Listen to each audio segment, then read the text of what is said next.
आपके दौर के और वर्तमान में नए दौर के आईएएस अफसरों के कामकाज करने के तरीके में क्या कुछ आप बदलाव देखते हैं? बदलाव तो नेचुरल है, मतलब दी चेंज इज इमिनेंट, वो तो इनएविटेबल है। आईएएस अलाइड सर्विसेज, वो भी आईएएस की जगहों पर जीएस और डायरेक्टर बन रहे हैं, एएस तक बन रहे हैं। देयर सर्टेन जॉब्स व्हिच में नीड स्पेशलाइजेशन वर्क, तो उनमें उन लोगों को पोस्ट करने में कोई परेशानी हो मुझे नहीं लगता है। आजकल के जो नए लड़के हैं टेक्नोलॉजी के दौर में ज़मीनी सच्चाई से वास्तव में जुड़े हुए हैं। कुछ स्टेट में तो ये पहले से ही चलन नहीं है कि ऑफिसर्स गांव में जाएं, लोगों से मिलें, वो थोड़ा दूरी रखते हैं। नमस्कार, मैं हूं मनोज टिबड़ेवाला आकाश और आप देख रहे हैं डायनामाइट न्यूज पर देश का चर्चित podcast show the candid talk. सत्ता के गलियारों के भीतर असल में होता क्या है? एक आईएएस अधिकारी सिस्टम के दबाव, राजनीति और जनता की उम्मीदों के बीच संतुलन कैसे बनाता है?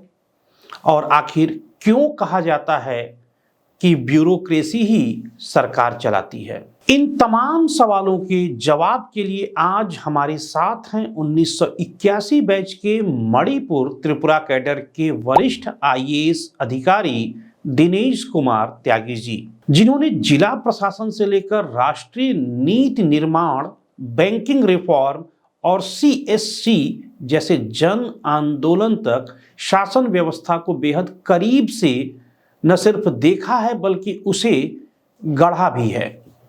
आज हम उनसे जानेंगे एक आईएएस अधिकारी की जिंदगी होती कैसी है, उसके भीतर का संसार कैसा होता है और बाहर की चुनौतियां कैसी होती हैं। Dinesh ji, the candid talk में आपका बहुत बहुत स्वागत है। Thank you so much. एक आईएएस अधिकारी की सबसे बड़ी चुनौती क्या होती है? देखिए, एक चुनौती बोलना तो ठीक नहीं होगा। मुझे लगता है कि आईएएस अधिकारी ये जो पूरे सिस्टम के साथ काम करता है और उसमें अपॉर्चुनिटीज़ हैं, उसमें इंडिविजुअल ग्रोथ है, उसमें लर्निंग्स हैं और उसमें वो सारी क्षमताएं हैं जो कि बाद में उसको मदद करती हैं बड़े ऑर्गेनाइजेशन को हैंडल करने में। शुरुआत में जो ग्राउंडिंग होता है और बाद में वो बड़ी पोजीशंस में जब जाते हैं तो उन सब को सीख लेने का जो अपॉर्चुनिटी है, जो मौका है, शायद ही कोई सर्विस प्रोवाइड करता होगा। तो मुझे लगता है कि आईएएस की सर्विस में लोगों को जो मौका मिलता है, जो अपॉर्चुनिटी मिलती है, वो शायद अनपैरेलल है। मतलब उसका कोई दूसरा वैसी अपॉर्चुनिटी का कोई दूसरा परिवेश हो, मुझे शायद नहीं लगता है। लगभग 4 दशक लंबा आपका कार्यकाल रहा, क्या कुछ सीखा इस दौरान आपने? बहुत कुछ सीखा है।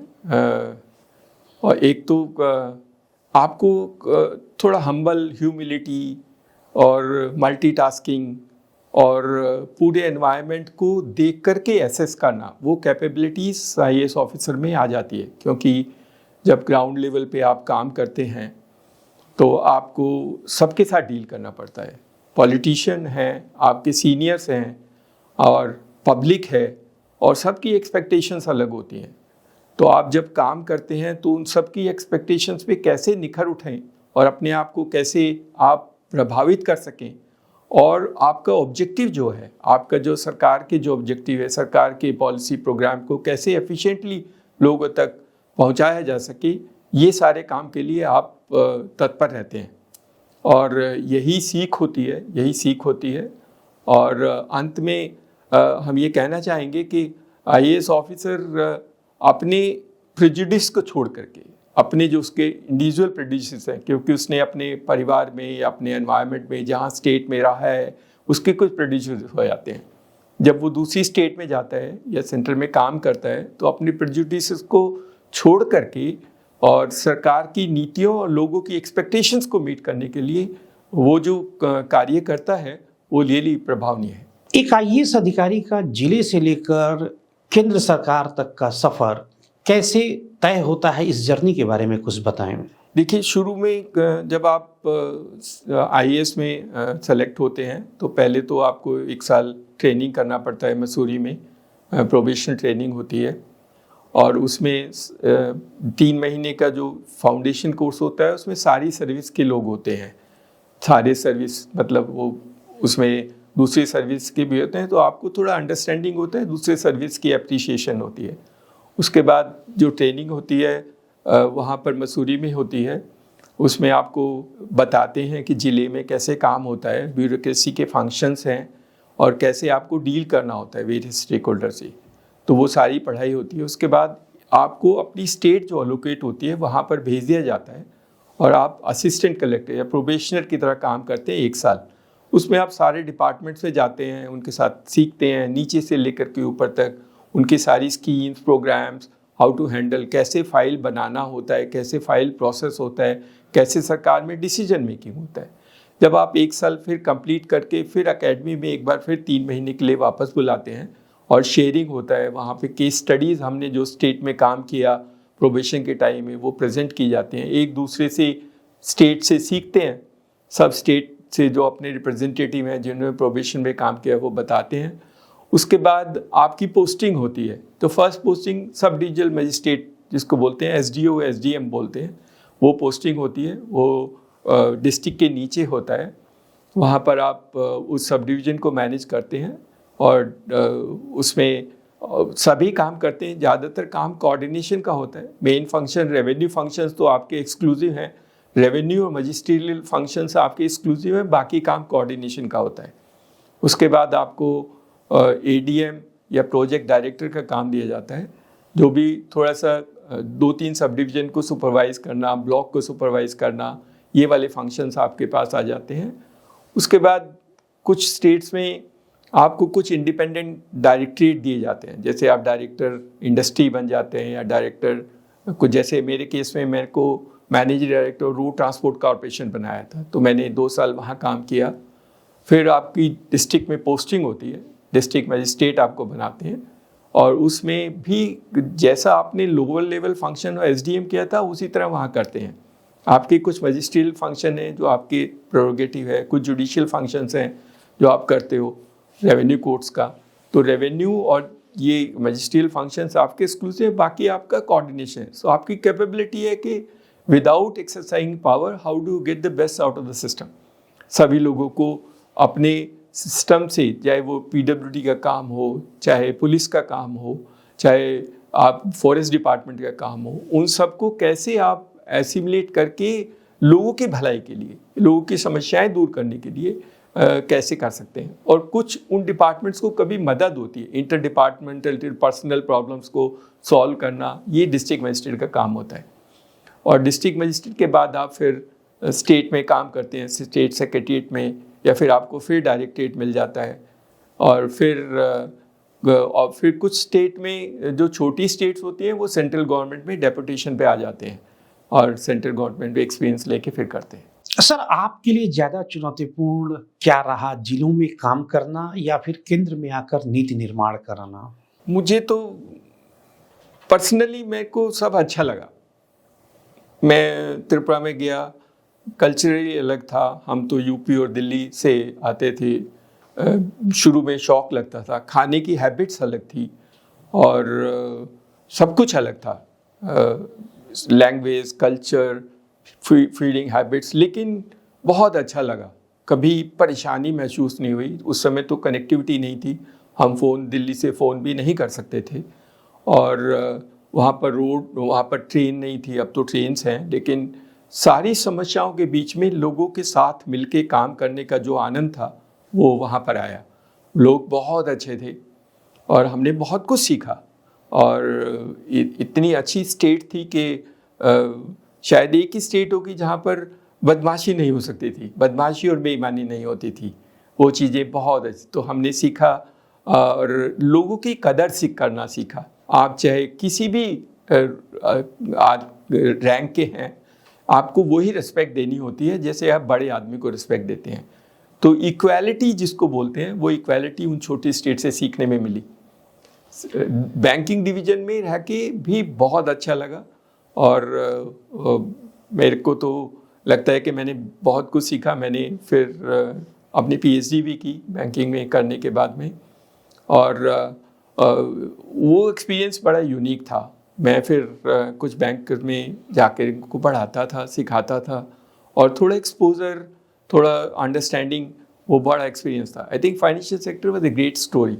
एट द लास्ट में जो मैंने सीएसए किया वो तो मेरी ज़िंदगी का हिस्सा है, और मैंने बहुत साल निकाले, और क्योंकि शुरुआत से मैं जुड़ा था तो वो मेरे लिए मेरी पार्ट ऑफ माई लाइफ है। वो शायद मेरे साथ ही रहेगा जब तक मैं रहूँगा। सर, आपके दौर के और वर्तमान में नए दौर के आईएएस अफसरों के कामकाज करने के तरीके में क्या कुछ आप बदलाव देखते हैं?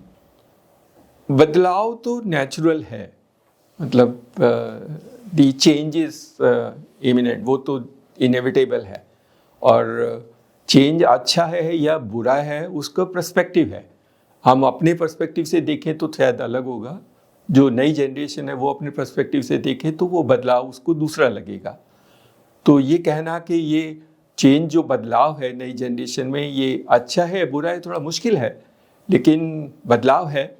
शायद पुराने लोग जो थे वो डिफरेंट थे compare to, they are more passionate and they are not materialistic and they are very proud of the service they belong to. Today is little more materialistic world, और इंफॉर्मेशन नॉलेज बहुत ज़्यादा है, और उसको deal करना challenges बहुत ज़्यादा हैं।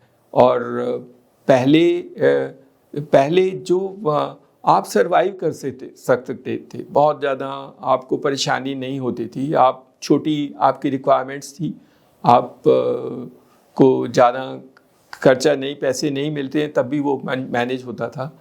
अभी थोड़ी एक्सपेक्टेशंस देख करके लोगों की बढ़ जाती है, तो उनको थोड़ा सा परेशानियां भी होती हैं।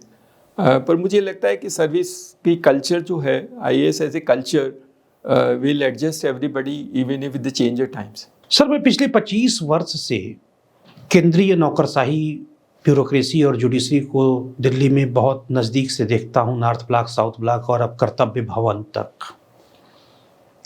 2014 के पहले तक मैं देखता था कि ज्वाइंट सेक्रेटरी और डायरेक्टर के पदों पर सेंट्रल में ज़्यादातर आईएएस अफसर ही पोस्ट होते थे। 2014 के बाद हमने एक बदलाव देखा। आईएएस अलाइड सर्विसेज, जो तमाम अदर सर्विसेज हैं, अकाउंट सर्विसेज हैं, रेलवे सर्विसेज हैं, आईपीएस हैं, आईआरएस हैं, वो भी आईएएस की जगहों पर जेएस और डायरेक्टर बन रहे हैं, एएस तक बन रहे हैं। क्या कारण इसका आप देखते हैं? वैसे तो कहा जाए कि दूसरी सर्विस वालों के पास स्पेशलाइज्ड सब्जेक्ट्स हैं, स्पेशलाइज्ड एरियाज हैं। पोस्टल वाला सारी जिंदगी पोस्ट में क्रिएट करता है, टेलीकॉम वाला सारी जिंदगी टेलीकॉम सर्विस में क्रिएट करता है, तो they become specialised in that sense. IAS is already a generalist thing, so there are certain jobs which may need specialisation work, तो उनमें उन लोगों को पोस्ट करने में कोई परेशानी हो मुझे नहीं लगता है। और वो कदम अच्छा है, कुछ सर्विस का दूसरी सर्विस का आना, अप्रिशिएट करना, हर सब्जेक्ट को दूसरे एंगल से देखना बहुत ज़रूरी हो जाता है, अप्रिशिएट। और बाकी आईएएस का एडवांटेज है कि वो ग्रास रूट से काम करके आते हैं, लोगों की समस्याएं, गांव की समस्याएं, वो परेशानी, वो शायद एक्सपोजर किसी और को नहीं मिलता है। That exposure which an IAS gets it because they work in the field at the lowest strata of life, वो एक्सपोजर नहीं होता है। तो आईएएस का बनना और आईएएस के आने में थोड़ा एडवांटेज ये होता है कि उसको ग्रास रूट लेवल की जो रिक्वायरमेंट्स है वो पता है, और उनको कैसे एड्रेस किया जाता है वो भी पता है। तो he helps in a formulation of a policy which keeps the last man in the view, because that is the big advantage. Dinesh ji, आपने ग्रास रूट की बात की, क्या आपको लगता है कि आजकल के जो नए लड़के हैं टेक्नोलॉजी के दौर में ज़मीनी सच्चाई से वास्तव में जुड़े हुए हैं? आजकल कुछ स्टेट्स में तो ये पहले से ही चलन नहीं है कि ऑफिसर्स गांव में जाएं, लोगों से मिलें, वो थोड़ा दूरी रखते हैं। ऑफिस में रहेंगे और 15 दिन गांव में रहेंगे, चाहे आप कलेक्टर रहो या कुछ भी हो। तो I do not want to see you in the office for more than 15 days. और वो सब होता था, सब गांव में।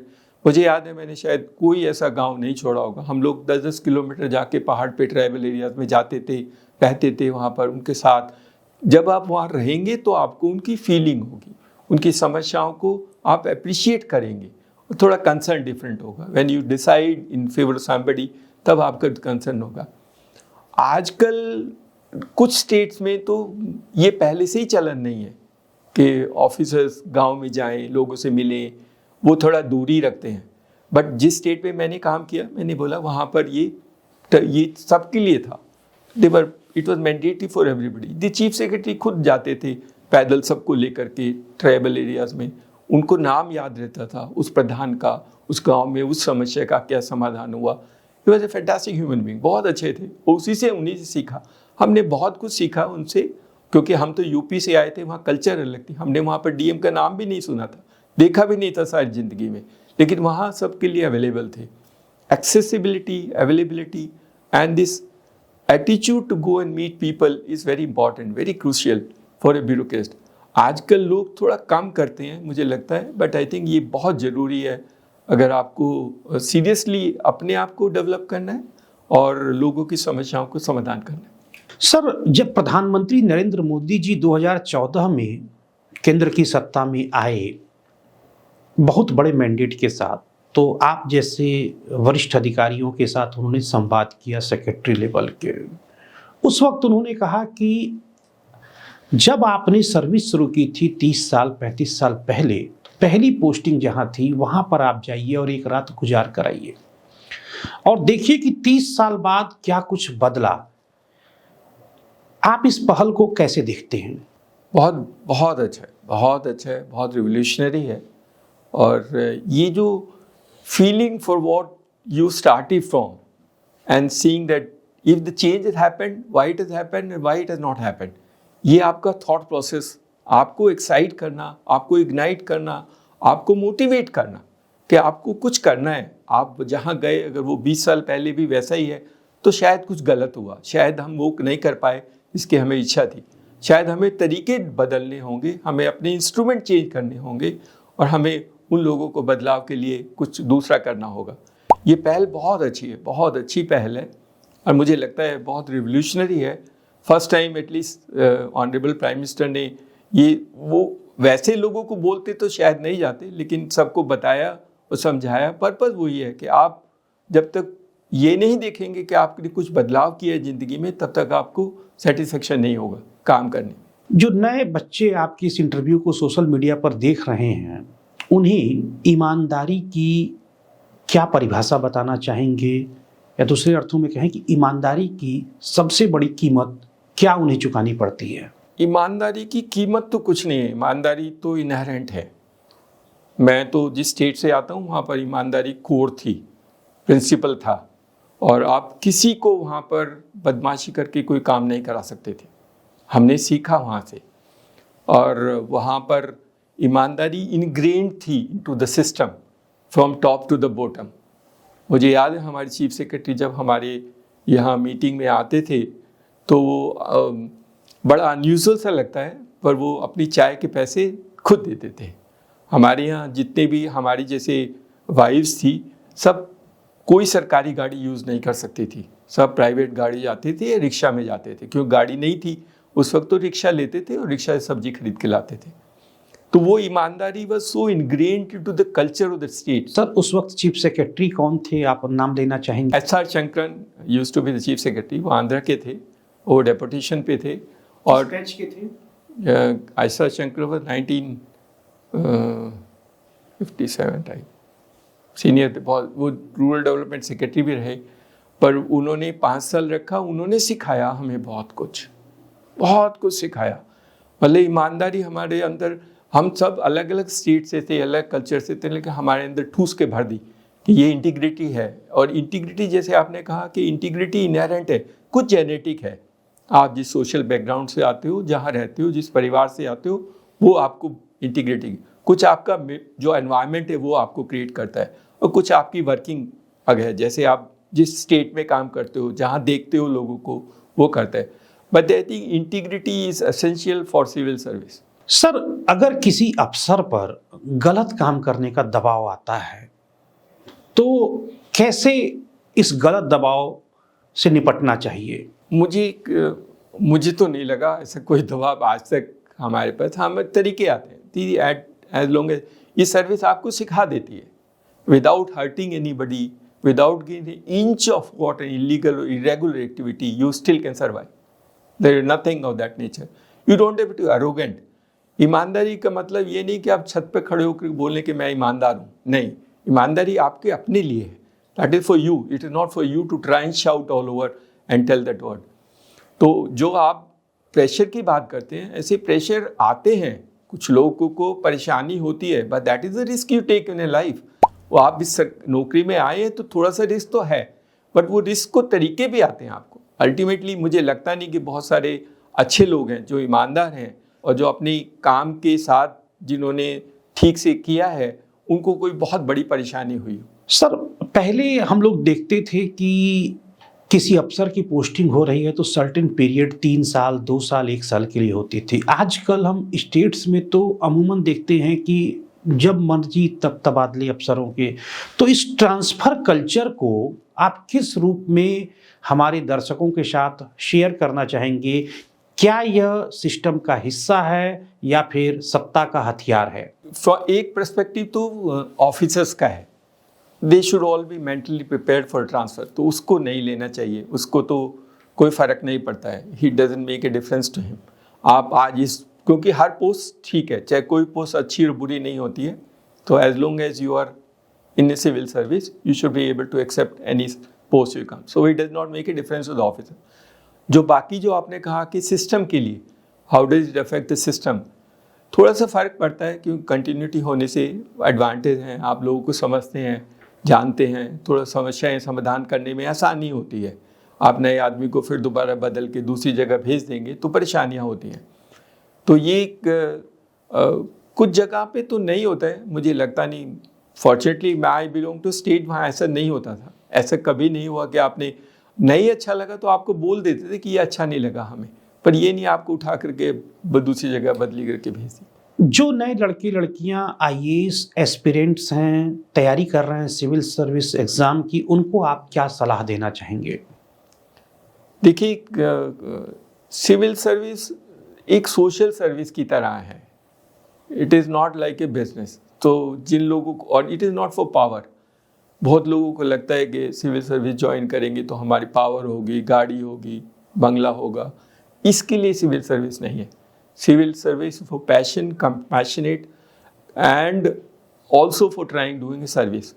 तो वो जो तरीका है सिविल सर्विस में, वही लोग आने चाहिए जिनको ये हो कि हमें बहुत बड़ा पैसा नहीं मिलेगा, बहुत बड़ी रुतबा नहीं मिलेगा, लेकिन हम समाज की सेवा करेंगे। सर, मैं तो पिछले 2010 से कमोबेश हर साल यूपीएससी टॉपर्स का या फिर यूपीएससी जो क्रैक किए चैलेंजिंग जर्नी रही है, इंटरव्यू कर रहा हूं। मुझे ऐसा लगता है कि आज के नौजवानों में एक आम धारणा सी बन गई है कि आईएएस का मतलब पैसा, पावर, रुतबा, इसी को लेकर के इस सर्विस में आते हैं। यह बहुत कम नए बच्चों में है कि वो सोशल सर्विस करेंगे, इसलिए उन्हें आईएएस बनना चाहिए। क्या कहेंगे आप? कुछ में धारणा हो सकती है, क्योंकि शायद ठीक से देख नहीं पाते हैं कि सिविल सर्विस वाले कैसे रहते हैं, उनके बच्चे कैसे पढ़ते हैं, उनका परिवार कैसे जीता है, वो उनको नहीं देखा था। दूर से दिखती है चांदनी, बट अंदर में बहुत खोखला है, अंदर में कोई चीज़ नहीं है। मैं सबको कहता था कि सिविल सर्विस ऑफिसर अपने बच्चों को 5 स्टार में लंच नहीं करा सकता, इतने पैसे नहीं मिलते हैं, he doesn't have that much of money. तो अगर आपको वो कल्चर चाहिए 5 स्टार वाली, तो आप इस सर्विस में मत आओ। There are other areas which will give sufficient money, आप खूब पैसा कमा सकते हैं, you can live a 5 star life. This is for a commoner, एक कॉमन आदमी की तरह जीना चाहते हो तो सिविल सर्विस में आना है। एक और चीज़ मैं देखता हूं कि जो नए लड़के हैं 20 साल, 22 साल, 24 साल की उम्र में आईएएस बन जाते हैं। इसमें कोई दो राय नहीं कि उन्होंने कठिन पढ़ाई की होगी, एक अच्छी परीक्षा पास की है, तभी वे आईएएस बने हैं, लेकिन व्यवहारिक अनुभव नहीं होता कम उम्र में एक महत्वपूर्ण पद पर आना, और इसके बाद अहंकार का अपने आप में समा जाना, गरीब फरियादी की फरियाद को फरियाद न समझना, मानवीय दृष्टिकोण न अपनाना, इस कड़वी सच्चाई से नौजवानों को कैसे बचना चाहिए? देखिए, कुछ तो हमारा एकेडमी का ट्रेनिंग में थोड़ा सा फ़र्क आना होगा, क्योंकि शायद थोड़ी सी एरोगेंस मसूरी एकेडमी में क्रिएट की जाती है, बिकॉज वो आप कहते हैं कि आप क्रीम ऑफ द नेशन हो। तो जब आपको शुरू में ही बोलते हैं the your cream of the nation, तो उसको लगता है कि I am the most intelligent person in the world. तो the arrogance gets into the basic fundamentals of the academy should say you are a person lucky and fortunate to get into civil service, but do a service. And you must be humble. Humble. That humility थोड़ा सा वहाँ से निकलती है। दूसरा, जैसे मैंने बोला कि कुछ स्टेट में कल्चर बनी है, थोड़ी स्टेट्स में कल्चर है कि लोग शायद अभी ठीक से समझ नहीं पाते हैं, दूरियां हैं, डिस्टेंस है बहुत ज़्यादा, आप लोगों से मिंगल नहीं करते हो, लोगों को अब पहचानते नहीं हो ठीक से। तो वो जो डिस्टेंस है, वो डिस्टेंस कुछ स्टेट्स में ज़्यादा है, कुछ स्टेट्स में कम है।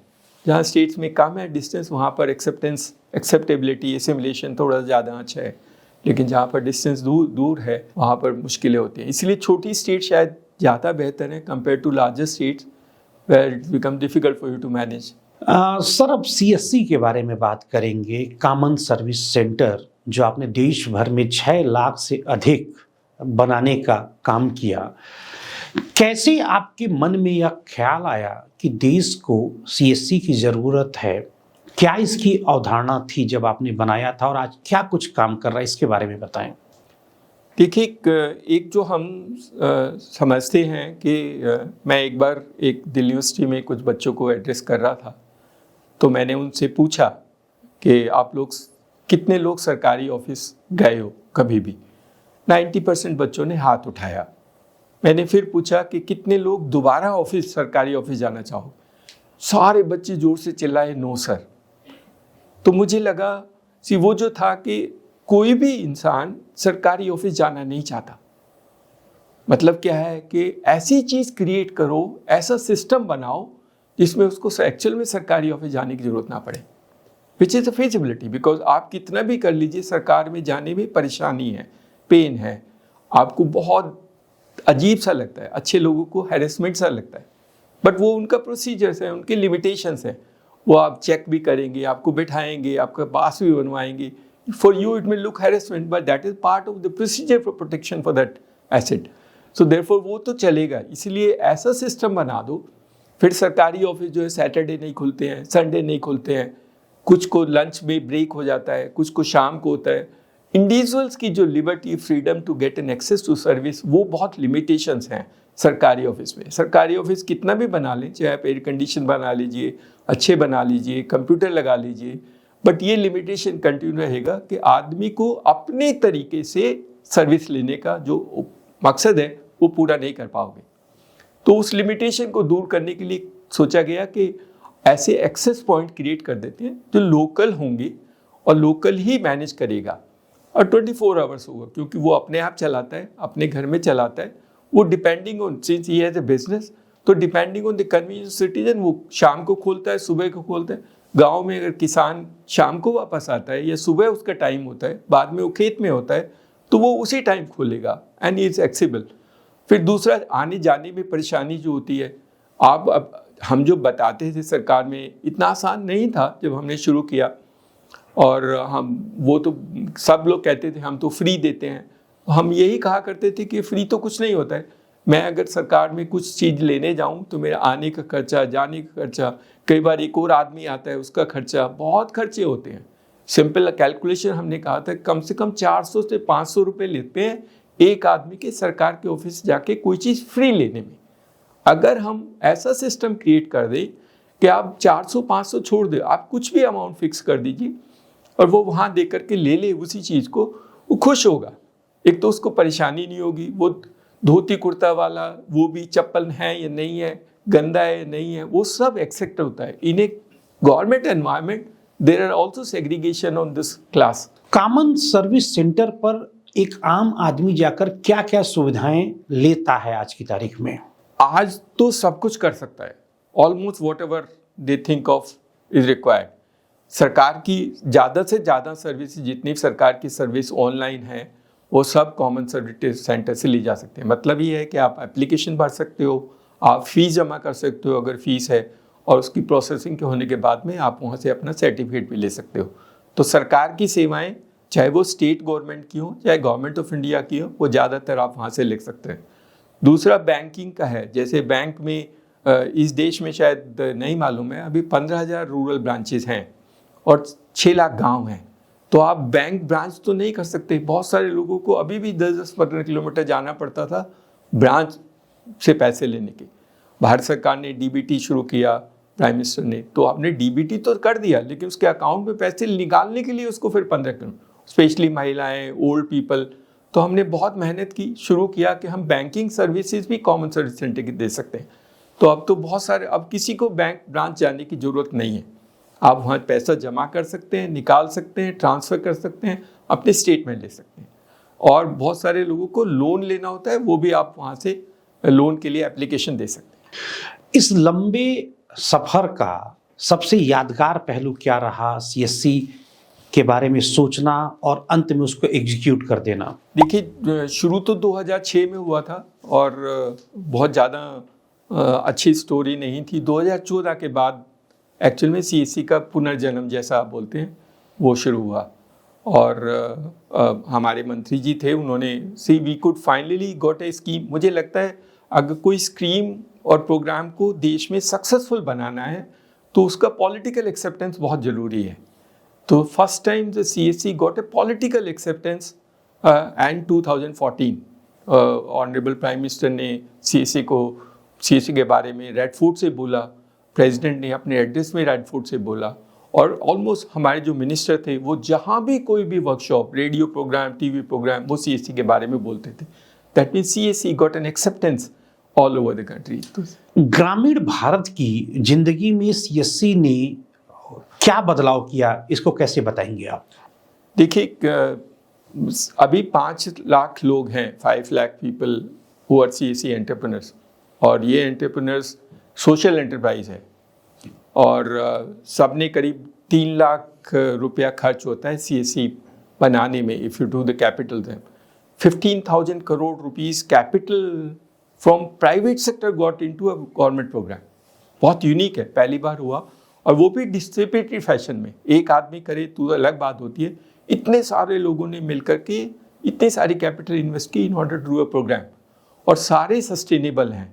All the CSC, there is not a single attrition. आज तक कोई सीएससी वीएलई छोड़कर नहीं गया। Those have got, so you created 5 lakh social digital enterprises in the country. Approximately 4 लोग काम करते हैं, 3 से 4, तो about 2 million people have got jobs. तो सीएससी का सबसे बड़ा कंट्रीब्यूशन है to create a unique social enterprise sustainable business model, जिसमें आप employment potential for rural India has been created. CSC model को देश के और किन किन सेक्टर्स में हम लोग स्टार्ट कर सकते हैं? देखिए, जो स्ट्रक्चर है वो बहुत अच्छा है। जैसे अभी ऑनरेबल प्राइम मिनिस्टर ने कहा था कि हम ग्रीन क्रेडिट का स्कीम करेंगे, और which will be better than carbon credit. वो अनाउंस तो हुआ, नोटिफिकेशन हुए, लेकिन वो चला नहीं। गवर्नमेंट ने फॉरेस्ट डिपार्टमेंट एफआरआई को नोडल एजेंसी बनाया, पर इसमें लिमिटेशंस होती हैं। आप सरकार की इंटेंशंस को क्वेश्चन नहीं करते, बोनाफाइड ठीक हैं, लेकिन उनकी लिमिटेशंस है what they can do. If they really want to do a great mobilisation and an involvement of people across the country, for farmers हैं, एमएसएमईज हैं या इंडस्ट्रीज हैं, तो उसके लिए एक स्ट्रक्चर बना, गवर्नेंस आर्किटेक्चर बनाना पड़ेगा जो सीएससी एसपीवी जैसा होगा। इसका मतलब क्या है कि गवर्नमेंट का एक शेयर होगा, गवर्नमेंट की अम्ब्रेला होगी, लेकिन वो प्राइवेट सेक्टर की कैपेबिलिटी के अनुसार से काम करेगा।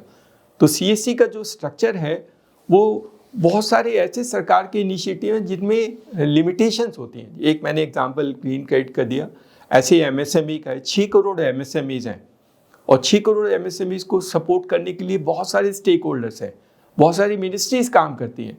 But if you can create a institution framework similar to what CSV SPVs, फिर 6 करोड़ सस्टेन होगा। और उनका कंट्रीब्यूशन जो आपकी बहुत है, which is more than that agriculture contribution, वो बेचारे थोड़ा सा नेग्लेक्टेड है। मुझे लगता है कि एमएसएमई सेक्टर को सरकार के वैल्यू से बाहर निकाल करके एक ऐसा स्ट्रक्चर गवर्नेंस फ्रेमवर्क बनाना चाहिए जिसमें लोगों को इंसेंटिव मिले। and you can handle and support them in whatever crisis or things happens to them. AI के इस दौर में आने वाले समय में सीएससी के सामने कौन सी बड़ी चुनौतियां होंगी और आप मिटी के अधिकारियों को क्या कहना चाहेंगे? देखिए, मुझे लगता है कि असिस्टेड फॉर्मेट तो सर्वाइव तो करेगा, क्योंकि मुझे याद है एक इंसिडेंट जब डिजिटल हमें बहुत सा जब हमने सीएससी शुरू किया तो बहुत सारे लोग कहते थे कि जब डिजिटल इंक्लूजन होगा, सारी सर्विस ऑनलाइन और ऐप पे होंगी, तब सीएससी का रेलेवेंस ख़त्म हो जाएगा। बहुत सारे लोगों ने बंद हो जाएगी। भारत सरकार में अफसर भी यही बोलते थे कि ऐसा होगा। हमें लेकिन विश्वास था कि हमारा जैसा एनवायरनमेंट है, हम जिस कंट्री में रहते हैं, वहाँ पर सब कुछ हाथ में होने के बाद भी मैं सब कुछ अपने आप नहीं करता हूँ, मुझे दूसरे की मदद लेनी पड़ती है। ये विश्वास थोड़ा बढ़ जाता है, स्पेशली अगर लोकल हो तो हमारे डिजिटल एक्सेस पॉइंट को हमें विश्वास था और हमें लगता है कि डिजिटल एक्सेस पॉइंट की स्टोरी चलेगी, चाहे आप कोई भी फॉर्मेट क्रिएट कर दीजिए।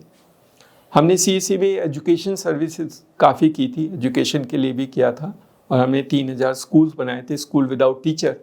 और उन स्कूल विदाउट टीचर का कॉन्सेप्ट यही था कि जहाँ पर अच्छे टीचर नहीं आ सकते, वहाँ पर टेक्नोलॉजी के माध्यम से आप बच्चों को फैसिलिटेट कर सकते हैं। तो rather than calling a teacher, you have a facilitator और एजुकेटर, तो वो बच्चों को मदद करेगा पढ़ने में। तो वो जो काम अब एआई करता है, एआई से भी बहुत सारे लोगों को मदद मिल जाती है। ये is an phenomenal story, because inevitable है, आप एआई को अवॉइड नहीं कर सकते एजुकेशन में, हेल्थ में। लेकिन अगर आपको large scale penetration of AI services delivery model create करना है तो आपको सीएससी का सिस्टम यूज़ करना पड़ेगा। तो मुझे सीएससी को खतरा नहीं लगता। CSC probably will be helpful in extending the AI reach across the country for various service delivery formats. अब थोड़ा बैंकिंग की तरफ आएंगे। आपने बैंकिंग सेवाओं में अपने काफ़ी समय बिताया है। क्या आपको लगता है कि देश में अभी भी बैंकिंग रिफॉर्म की ज़रूरत है? देखिए, बैंकिंग को समझना ज़रूरी है। मुझे लगता है कि अभी टेक्नोलॉजी की वजह से और काफ़ी इम्प्रूवमेंट है, फर्दर स्कोप है, फिनोमिनल स्कोप है, क्योंकि अभी 19% of the total population informal credit से, इनफॉर्मल सेक्टर से क्रेडिट लेती है। तो अभी भी penetration of credit to every stakeholder is not there. मतलब हर आदमी ठीक आराम से लोन नहीं ले सकता, और जब तक लोन नहीं लेंगे तो आप एसेट नहीं क्रिएट करेंगे, आपकी ग्रोथ के लिमिटेशंस होंगे। और ज़्यादातर ये एरिया रूरल और सेमी अर्बन एरियाज़ में है। उनके पास भी परेशानियां हैं, उनके पास शायद सिक्योर्ड एसेट्स नहीं है, जिसकी वजह से बैंक एक्सटेंड नहीं करता है अनसिक्योर्ड फॉर्मेट में। लेकिन कुछ डेवलपमेंट्स हैं जिसमें आप ऑनलाइन कैश फ्लो के बेसिस पे कुछ लोन एक्सटेंड कर सकते हैं। मैं दुकानदार हूँ, रोज़ मेरी सेल 1 लाख रुपए होती है, मेरी दुकान मेरे नाम नहीं होगी, but you can still extend a loan to me. वो प्रॉब्लम जो जैसे होती है, ये प्रॉब्लमों को सॉल्व करने के लिए कुछ अभी पहलू हैं और कुछ पहलू और काम होंगे। पर मुझे लगता है कि हमारा जो एटीट्यूड है, जो हमें शायद बैंक के साथ में दूसरी ऑर्गेनाइजेशन जैसे एनबीएफसीज हैं, उनको एनकरेज करना चाहिए। Because bank will always have this regulatory overreach, and the regulatory overreach की वजह से उनमें लिमिटेशंस रहेंगी, वो सब में इतना एक्सपेंड नहीं कर पाएंगे। आपका अनुभव क्या कहता है? हमारे देश में लगता है 2 तरह का भारत है, एक अमीरों का भारत, दूसरा गरीबों का भारत। अगर गरीब आदमी 1 लाख, 2 लाख, 5 लाख रुपए का लोन लेता है तो बहुत कुछ सोचता है, उसके पीछे तमाम नियम कानून, रिकवरी, यह वह, आरसी। वहीं पर हमारे देश में जो बड़े बड़े उद्योगपति हैं, चाहे वो आप विजय माल्या कहिए, नीरव मोदी कहिए, ललित मोदी कहिए, वो बड़ा फ्रॉड करके बैंकों का पैसा ले करके एनपीए कराने की कोशिश करते हैं और सफल भी कई बार होते हैं, नहीं होते हैं तो फिर बड़ी आसानी से देश छोड़कर फरार हो जाते हैं। तो ये जो व्यवस्था में लूप होल है मिसमैच का, गरीबों के लिए अलग और अमीरों के लिए अलग, इसको कैसे देखते हैं? क्या कुछ इसका सॉल्यूशन है? देखिए, कुछ तो स्ट्रक्चरल प्रॉब्लम्स हैं। जैसे बैंक में मैं अगर सीएमडी हूँ और मुझे 50,000 करोड़ का मेरा टारगेट है, तो अगर मेरे को 15,000 करोड़ के 3 आदमी हैं तो मैं आराम से अपना टारगेट पूरा कर लेता हूँ। नहीं तो मुझे 1 लाख के लिए इतने लोगों को करना पड़ेगा. The time, effort and the risk in a large scale lending format is very high. इसलिए वो अवॉइड करने के लिए जो एंटिसिपेटेड है, रिस्क बाद में हो सकता है. आप लगता है कि 5,000 करोड़ का 5,000 करोड़ डूब जाएगा, वहाँ शायद 1 लाख के 5 लाख डूबे तो 5 लाख ही डूबेंगे, बट वो रिस्क शुरू में नहीं लगता है, वो असेसमेंट है. और ये कंटिन्यू है, ये कल्चरल है. इसमें मुझे लगता नहीं बहुत ज़्यादा. इसलिए मैंने बोला कि जो बाकी आपने बनाए, जैसे स्मॉल फाइनेंस बैंक बनाए हैं आपने, नॉन बैंकिंग फाइनेंस कंपनीज बनाई हैं, अभी तो छोटे छोटे फिनटेक हैं, वो उस रोल को प्ले कर सकते हैं. To expect the bank to do large scale will be limitations because of the structural issues which I mention. उनकी बैंडविड्थ इतनी नहीं है, उनका सपोर्ट सिस्टम इतना नहीं है कि वो इतने लार्ज स्केल पे लोगों को हैंडल कर सकें. They still feel very happy in doing one large credit which also gives them revenue, because ultimately revenue है, इनकम है, वो उनसे मिलती है. मैं आपको बैंक का एक छोटा सा एग्जाम्पल दे देता हूँ. मैं इंडियन बैंक में था और इंडियन बैंक उस समय बहुत बुरी हालत में था और सब लोगों के अगेंस्ट में केसेस थे, CBI केसेस थे, तो कुछ काम नहीं होता था. तो मुझे उस बैंक में भेजा गया, उसकी बोर्ड में. हम लोग 3 आदमी थे, बोर्ड नहीं थी. तो सारे केस जिसको भी हम कुछ करना चाहते थे, एसेट्स, वो सब CBI में रेफर्ड थी. तो बैंक कोई डिसीजन नहीं लेता. तो हमने बोला इन केस को सबको डिसाइड कर लेते हैं, जितनी एसेट है उसके बेसिस पे कंप्रोमाइज़ करते हैं. तो CMD ने बोला कि नहीं, मेरी तो नौकरी चली जाएगी, ऐसा नहीं कर सकते. तो मैंने उनको बोला कि आपकी नौकरी के साथ साथ मेरी भी नौकरी जाएगी. अगर हमारा मन और नीयत ठीक है तो हमें रिस्क लेना पड़ेगा, नहीं तो ये बैंक डूब जाएगा. और फिर हमने वो परसुएट किया और हमने 1 साल तक सारे बैंक के सारे लोन सारे सेटल कर दिए. जो NPAs थे सबको सेटल कर दिया. सेटल का मतलब क्या है कि जिसकी एसेट है उसकी, उस एसेट को रिकवर करके उसी बेसिस पे कंप्रोमाइज़ कर दो और बाकी छोड़ दो, कोई फ़ायदा नहीं. क्योंकि CBI क्रिमिनल प्रोसीडिंग करेगी, पैसा रिकवर नहीं करेगी, तो एसेट ही स्ट्रिप हो जाती. कोई एनक्रोच कर जाता था, कोई झुग्गी बना लेता था, कोई झोपड़ी बना लेता था. ऑल दैट झमेला was getting into the format. हमने 1 साल किया. आज वो बैंक दूसरे सब बैंकों से ज़्यादा अच्छा है. But that one story of the ability to take a risk, अगर बोनाफाइड अनक्वेश्चनेबल, अगर हमारी नीयत ठीक है तो हमें रिस्क से डरना नहीं चाहिए. इसलिए मैं बोलता हूँ, सब लोग समझते नहीं है कि NPA क्या होता है. बहुत लोग बैंक के बारे में NPA के लिखते हैं, लेकिन NPA बैंक का कल्चर है, बैंक का पार्ट है और उसीलिए NPA रहेगा. बट NPA को सेटल करना, जल्दी से सेटल करना is part of the bank's ability to do that part of the work. जितना जल्दी आप सेटल करेंगे, आपने किसी में पैसा कमाया, किसी में नुकसान हो, लेकिन वो डिसीजन लेके ख़त्म करना है, उसको कैरी नहीं करना है. कैरी करके आप बैंक को प्रॉब्लम क्रिएट करते हैं.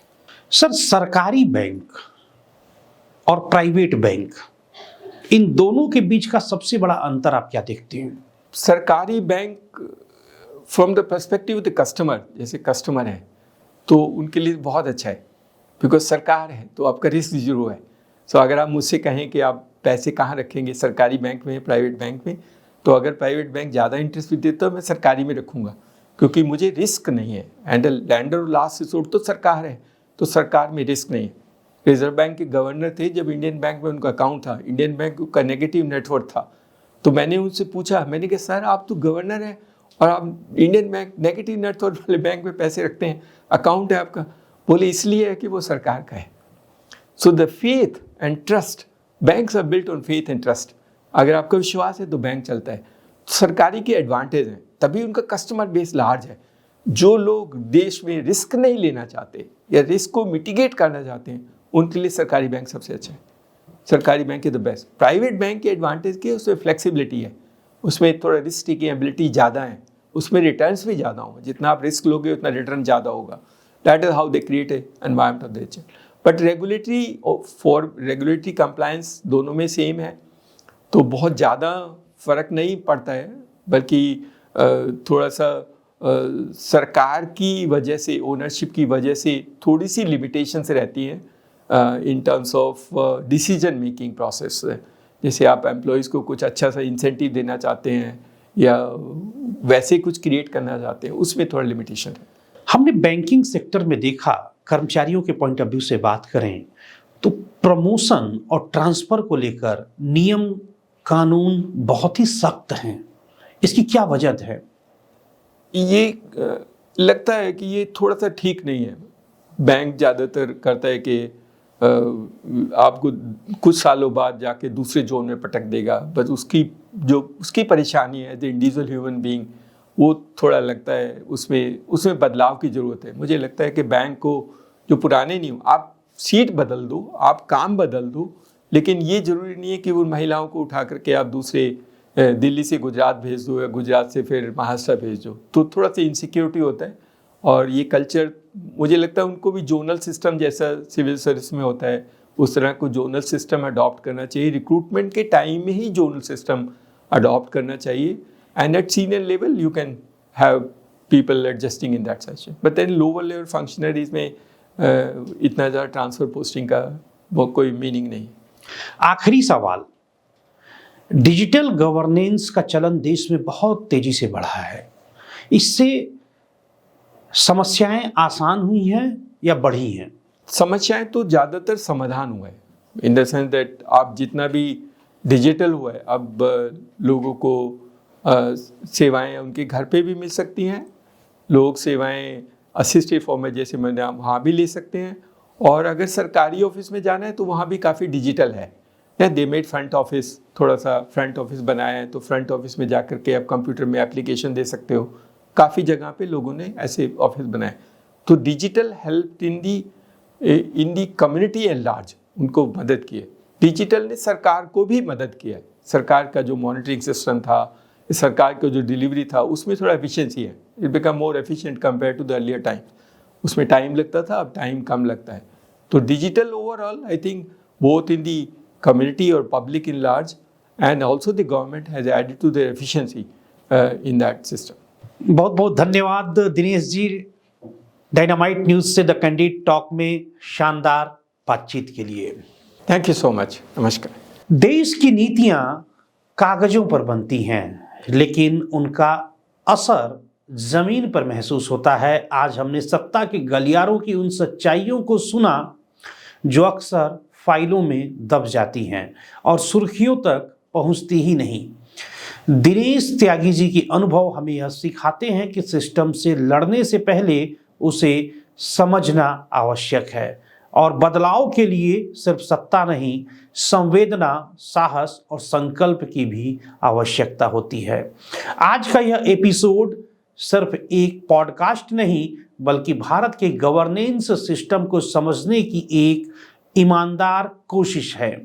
अगर आपको यह पॉडकास्ट पसंद आया हो तो चैनल को सब्सक्राइब करें, वीडियो को शेयर करें। धन्यवाद।